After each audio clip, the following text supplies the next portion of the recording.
નમસ્કાર, આપણું ગુજરાતમાં આપનું સ્વાગત છે. ગુજરાત રાજ્યના નાયબ મુખ્યમંત્રી અને ઉદ્યોગ મંત્રી હર્ષુભાઈ સંઘવીએ Gujarat chamber of commerce and ઇન્ડસ્ટ્રીની મુલાકાત લીધી હતી. આ કાર્યક્રમ દરમિયાન જીસીસીઆઈના તમામ પદાધિકારીઓ ઉપસ્થિત રહ્યા હતા. કાર્યક્રમમાં સંબોધન કરતા માનનીય ઉપમુખ્યમંત્રી હર્ષભાઈ સંઘવીએ પ્રદેશના ચેમ્બર અને વેપાર સંસ્થાઓને ઉદ્યોગના પડકારોનું અસરકારક નિવારણ કરવામાં જીસીસીઆઈ દ્વારા આપવામાં આવતા સતત સહયોગ અને માર્ગદર્શનની પ્રશંસા કરી. તેમણે ભારપૂર્વક જણાવ્યું કે આવા રચનાત્મક સંવાદ અને સુમેળ ઉદ્યોગ સંબંધિત મુદ્દાઓના ઝડપી નિરાકરણ અને વૃદ્ધિ પ્રેરિત કરવામાં મહત્વપૂર્ણ ભૂમિકા ભજવે છે. તેમણે કંપનીઓને આપવામાં આવી રહેલી રાહત અને ક્લિયરન્સ પ્રક્રિયા ઝડપી બનાવવા માટે કરવામાં આવતા સતત પ્રયત્નોનો પણ ઉલ્લેખ કર્યો. તેમણે આ પણ ખાતરી આપી કે આવા ઉદ્યોગ પરિચયનું નિયમિત આયોજન કરવા માટે આવશે, જેથી મુદ્દાઓનું સરકારક મોનિટરિંગ અને નિરાકરણ સુનિશ્ચિત થઈ શકે. જીસીસીઆઈના પ્રમુખ સંદીપ એન્જિનિયરે મહાનુભાવનું ઉષ્માભર્યું સ્વાગત કર્યું હતું, તેમજ ચેમ્બર વતી આભાર વ્યક્ત કર્યો હતો, તેમજ રાજ્યના દૂરંદેશી નેતૃત્વ હેઠળ ગુજરાતના સતત ઔદ્યોગિક વિકાસ બાબતે વિશ્વાસ વ્યક્ત કર્યો હતો. તેઓએ માનનીય નાયબ મુખ્યમંત્રીને કોમનવેલ્થ ગેમ્સ 2030 માટે ગુજરાત રાજ્યની થયેલ પસંદગી માટે અભિનંદન આપ્યા હતા, તેમજ વર્ષ 2047માં વિકસિત ભારત અને વિકસિત ગુજરાતની વિઝન પ્રત્યે જીસીસીઆઈની પ્રતિબદ્ધતાનો પુનરોચ્ચાર કર્યો હતો. તેઓએ જીસીસીઆઈના વિવિધ આગામી મહત્વાકાંક્ષી કાર્યક્રમ વિશે માહિતી આપી હતી, જેમાં ગેટ 2026, ગ્રીન્સ 2026, ગ્લેઝર ફેસ્ટ એક્સપો અને ફાર્મ ટુ ફેશન એક્સપોનો સમાવેશ થાય છે. તેઓએ જીસીસીઆઈ દ્વારા યુનિવર્સલ લીગલ એડવાઇઝરી સર્વિસીસ અને ગાંધી લો એસોસિએશન સાથે તાજેતરમાં કરવામાં આવેલ એમઓયુ તેમજ જીસીસીઆઈ માટે આગામી 25 વર્ષના રોડમેપ સુનિશ્ચિત કરવા નોલેજ પાર્ટનર તરીકે ડેલોઇટની નિમણૂકની વાત પણ કરી હતી. તેઓએ વાઇબ્રન્ટ ગુજરાત રિજનલ કોન્ફરન્સમાં જીસીસીઆઈના સંપૂર્ણ સહકારની ખાતરી આપી હતી.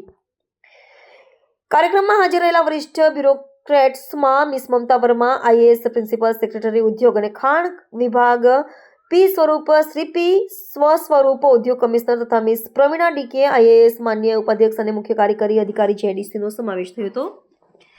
નાયબ મુખ્યમંત્રીની મુલાકાત પ્રસંગે વિવિધ B2G વાર્તાલાપનું આયોજન પણ થયું હતું, જેમાં જીઆઈડીસી, ટેક્સટાઇલ, ઉર્જા અને વીજળી, પર્યાવરણ, શ્રમ અને રોજગાર, ઔદ્યોગિક ક્ષેત્રો, જીએસટી, આઈટી અને આઈટીએસ અને એમએસએમઈ વિકાસ જેવા વિવિધ ક્ષેત્રો આવરી લેવામાં આવ્યા હતા. તેમજ વરિષ્ઠ સરકારી અધિકારીઓ સાથે ઘનિષ્ઠ વાર્તાલાપ થયેલા સરકારે રજૂ કરેલા તમામ મુદ્દાઓને સકારાત્મક રીતે સ્વીકાર્યા હતા અને તેમનું રચનાત્મક નિરાકરણ કર્યું. જીસીસીઆઈના સિનિયર ઉપપ્રમુખ રાજેશભાઈ ગાંધી દ્વારા આભાર વિધિ પછી કાર્યક્રમ પૂર્ણ થયો હતો.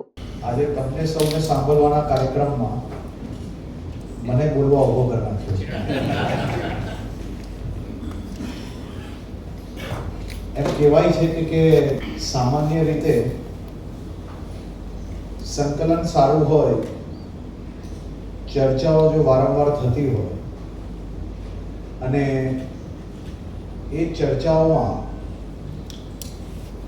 જો ક્યારેય કોઈ બ્રેક ના લાગે ને તો કોઈના કામને બી ક્યારેય કોઈ બ્રેક નથી લાગતી.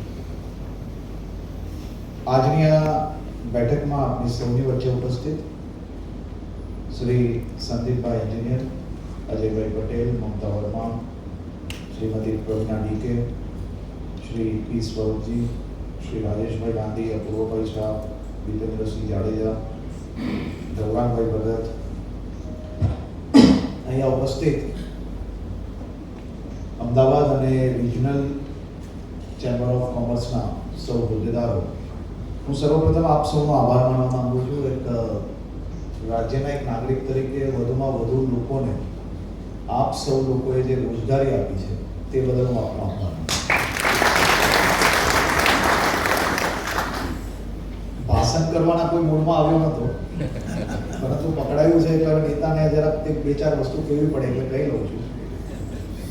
એક તો સૌથી પહેલાં હું ચેમ્બર ઓફ કોમર્સનો આભાર માનું છું કે જેમને આજે આ પ્લેટફોર્મ આપ્યું કે ઇન્ટરેક્શનના માધ્યમથી વધુમાં વધુ ઇન્વેસ્ટર્સને, ઇન્ડસ્ટ્રીઝને, એમએસએમઈઝને જે કોઈ નાની મોટી તકલીફ હોય, તકલીફ જરૂરી નથી કે બધી એક જ દિવસમાં સોલ્વ થઈ જાય, પરંતુ અમારો પ્રયાસ છે કે આપણે નિરંતર સ્વરૂપે આ રીતે બેઠકોના માધ્યમથી, અને મારો એક પ્રયાસ એવો બી હતો, મેં એમને રિક્વેસ્ટ બી કરેલી કે આ સ્ટેજ પ્રોગ્રામ નહીં જ રાખતા, પરંતુ એમને નાનો એવો પ્રોગ્રામ એવો અરેન્જ કર્યો હતો.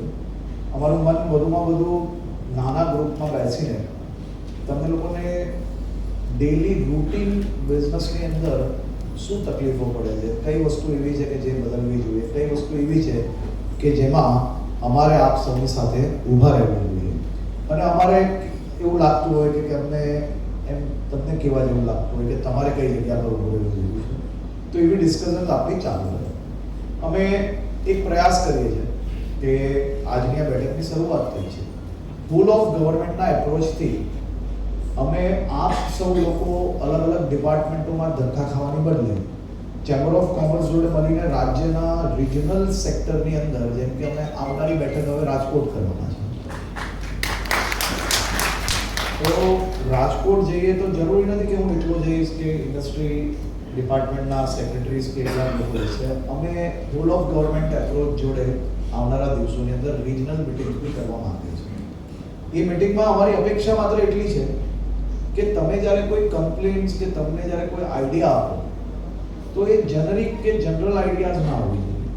કમ્પ્લેન્ટ્સ બી જનરલ ના હોવી જોઈએ કે અહીંયા તો બધું બહુ આ બધું બહુ થાય છે, પરંતુ એની બદલે તમે 5 કિસ્સા એવા આપો કે આ પ્રોબ્લેમ છે ને આવા વિષયો પર્ટિક્યુલર અહીંયા બન્યા છે, તો ભવિષ્યની અંદર અમે એની અંદર બદલાવ લાવી શકીશું. પણ જો આપણે મીટિંગ્સ અને મીટિંગ્સની અંદર જો જનરલ ડિસ્કશન કરશો તો અમારે બી ભાઈ પેલું પોલિટિકલ જેવું થશે, આવશો ને જશો. પરંતુ મારું એવું માનવું છે કે આપણે આયા હું તો कुछ लेके जाऊंगा और कुछ देके जाऊंगा.